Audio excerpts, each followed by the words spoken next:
downstairs situation. I thought it would be over faster.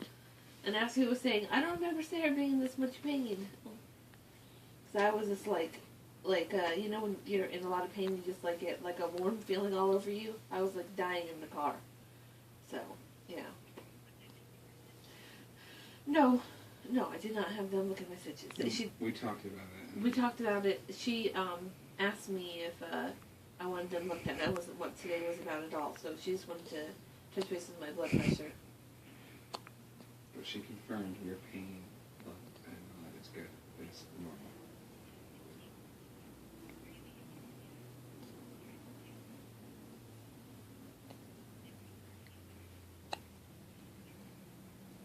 Right.